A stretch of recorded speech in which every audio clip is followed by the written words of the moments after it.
aaminin ni Bimbi na si Raisa May ang kanyang first kiss. At sa mundo ng showbiz, kadalasan ang pinakamalaking sikreto ay hindi pa handang ibunyag. Pero sa tingin ko, sa mga kaganapan, feeling ko, mangyayari po yan sa tamang panahon.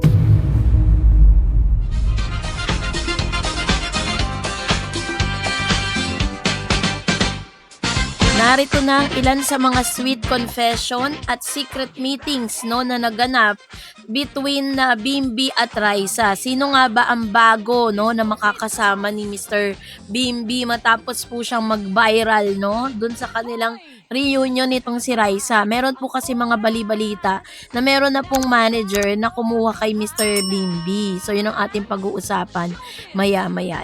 Hanggang sa ngayon ay pinag-uusapan pa rin online ito pong si Bimbi at saka si Raisa May. Marami pa rin talaga yung sobrang invested dun sa kanilang pagkikita, at hanggang ngayon ay pinag-uusapan pa rin kung ano talaga yung kanilang upcoming na mga project. At hindi lang po yun, meron pong isang nagpresenta na mag-manage sa career nitong si Mr. Bimbi. So yun ang po natin. Dahil alam po natin ang mundo ng showbiz ay puno ng mga pangyayaring tila simpleng nagaganap sa harap ng kamera. Ngunit kapag pinagsama-samang mga detalye, lumilitaw ang mga tao ng tanong na hindi agad masagot. Ganito ang sitwasyong kinaharap ngayon ng publiko matapos sunod-sunod na balita tungkol kay Bimbi Aquino, Raisa May Dizon. Sa isang banda, naging viral ang muling pagkikita ni Bimbi at Raisa May sa Itbulaga, kung saan inamin ni Bimbi na si Raisa May ang kanyang unang halik sa harap ng kamera. Noong bata pa sila, hindi lamang yon nagbigay rin siya ng kwintas na may heart pendant bilang regalo sa larawan ng TV host, bagay na lalong nagpasiklab sa haka-haka ng publiko. Ngunit halos kasabay nito, lumalabas naman ang balitang ang team umano ni Ding Dong Dantes ang posibleng hawak sa showbiz career ni Bimbi. Bagamat wala pa siyang opisyal na kumpirmasyon, naging usap-usapan ang sinasabing pagpupulong ni Chris Aquino at Ding Dong sa isang eksklusibong lugar sa BGC bago lumutang ang naturang impormasyon. Which means nagkaroon na po ng pagpupulong between Ding Dong tsaka kay Miss Chris. So parang sinasabi po dito na ito raw ay isa sa mga parang nakikita nilang konfirmasyon na itong si Bimbi ay i-handle na ni Ding Dong Dantes.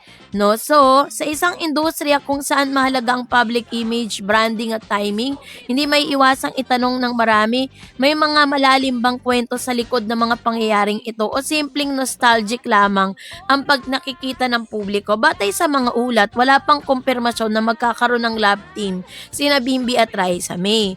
Wala ring opisyal na pahayag mula kay Ding Dong Dantes tungkol sa umano'y pagmamanage ng kanyang team sa showbiz career ni Bimbi. Gayunpaman, sapat na ang piraso ng impormasyong ito upang mabuo ang isang palaisipan na ngayon ay sinusubukan buuin ng mga netizen at entertainment observers. Ang tanong ngayon, nagsisimula na nga ba ang susunod na malaking kwento sa showbiz o isa lamang itong serye ng mga pangyayaring nagkataon lamang sa tamang panahon? Hindi lingid sa kaalaman ng publiko na matagal nang hinihintay ng marami ang opisyal na pagpasok ni Bimbi Aquino sa showbiz. So bilang anak ni Chris Aquino at James Yap, tila nakatakda na sa kanya ang maging bahagi ng entertainment industry. Ang tanong ng marami, bakit ngayon? Ito ang tanong na umiikot sa isipan ng maraming entertainment observer. Sa loob ng maraming taon, pinili ni Chris na ilayo si Bimbi sa matinding exposure sa showbiz habang nakatuon ang pamilya sa kalusugan ng Queen of All Media. Ngunit sa loob lamang ng ilang buwan, napansin na sunod-sunod na pangyayari ang paglabas si Bimbi at iba't ibang public appearances, ang kanyang viral na guesting sa Itbulaga at ang pag-uugnay ng pangalan niya sa kampo ni Ding Dong Dantes. Dito nagsimulang mabuo ang palaisipan. Isa sa mga interesanting bahagi ng kwento ay kung bakit si Ding Dong Dantes ang pangalan na lumulutang bilang posibleng mentor o manager ni Bimbi. Kung susuriin kasi hindi naman bago, no, ang koneksyon ni na Chris at Dingdong, ninang si Chris sa kasal ni Dingdong at Marian at matagal na siyang magkaibigan sa industriya. Nagkasama rin sila noon sa pelikulang Segunda Mano, ngunit may isang pang detalye na lalong nagpaigting sa mga haka-haka. Noong March 2026, nakita sina Chris, Bimbi, Dingdong at producer na si Darla Soler sa isang eksklusibong lugar sa BGC. Bagamat wala pang opisyal na pahayag tungkol sa layunin ng kanilang pagkikita, ay naging palaisipan ito sa mga tagahanga. Ang tanong ng marami, may business meeting ba, may project ba, o simpleng reunion lamang ito? Hanggang ngayon, wala pang malinaw na sagot. So, sa unang tingin, simpleng birthday gift lamang din ang kwintas na may heart pendant na ibinigay ni Bimbi kay Raisa May. No, na talagang nag-viral kasi handang-handa po si Mr. Bimbi nung pupunta niya sa Itbulaga, may dala siyang regalo para kay Raisa. So, sa unang tingin kasi, simpleng birthday gift lamang ang kwintas sa may heart pendant na ibinigay ni Bimbi kay Raisa May. Ngunit sa mundo ng showbiz, bawat kilos ay sinusuri. Maraming netizen ang nakapansin na hindi ordinaryong regalo ang napili.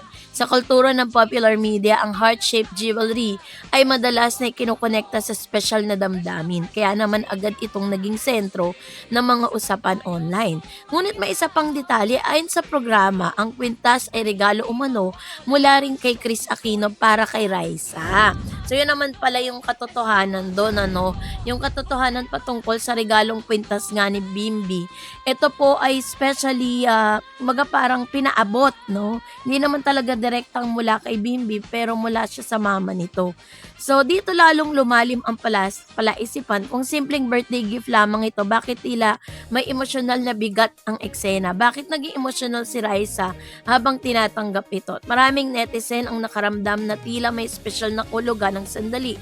Walang makapabibigay ng tiyak na sagot maliban sa mga tanong na direktang sangkot. Isa sa pinag-usapan din yung bahagi ng reunion ng kanilang pagkikitang aminin ni Bimbi na si Raisa May ang kanyang first kiss. Sa technical na aspeto, tumutukoy ito sa eksena nila noon sa pelikulang My Little Bossing kung saan parehong bata pa sila noon. Ngunit bakit ngayon pa ito nabanggit? Sa dami ng pwedeng ikwento tungkol sa kanilang pagkakaibigan, bakit ito ang napiling bahagi? May ilan pang nagsasabing simpleng pagpapatawa lamang iyon. May iba naman naniniwalang isa itong mahusay na fan service moment.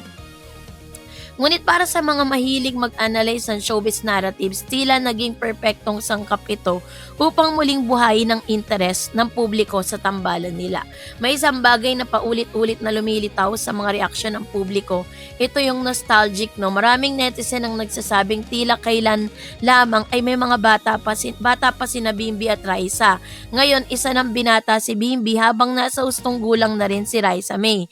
Ito marahil ang pinakamakapangyarihang elemento sa buong kwento. Hindi lamang sina Bimbi at Raisa ang lumaki, pati ang kanilang audience. Kaya ang reunion nila ay hindi lamang simpleng pagkikita sa dalawang dating child stars. Para sa marami, isa rin tong pagbabalik sa panahon ng kanilang kabataan at sa telebisyong wala mas malakas na emosyon kesa sa nostalgia. Ang tanong na hanggang ngayon ay walang sagot. Habang sinusulat pang ulat na ito, habang ito po'y pinag-uusapan, ay wala pang opisyal na kumpirmasyon na magkakaroon ng love team sina Bimbi at Raisa May. Wala pa ring formal na payag ni si Dingdong Dantes ang magiging manager o pangunahing gabay ni Bimbi sa showbiz. Ang umiiral pa lamang ay mga ulat, obserbasyon at mga pangyayaring tila magkakadugtong, ngunit hindi pa ganap na nagpaipaliwanag. At marahil dito nagiging kapanapanabik ang kwento nila dahil sa likod ng mga ngiti, regalo, sweet moments at viral clips, may mga tanong na nanatiling nakabitin. Ang pagpasok ba ni Bimbi sa industriya ay bahagi ng isang mas mataas na plano or malaking plano? Merong mga proyekto na bang inihahanda para sa kanya? O may posibilidad bang mabuo ang tambalang Bimbi at Raisa bilang bagong television phenomenon? O isa lamang itong serye ng mga pagkakataong pinagtampo ng tagtamang panahon? Sa ngayon, tanging panahon lamang ang makapagbibigay ng sagot.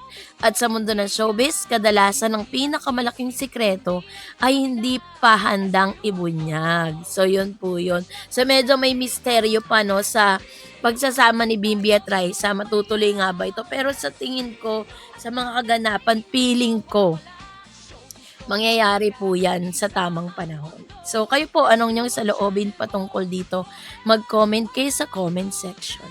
And that's it for today. For more videos and updates, please don't forget to like and subscribe. And please don't forget to follow my Facebook page, DarEds TV and DarEds channel. God bless everyone!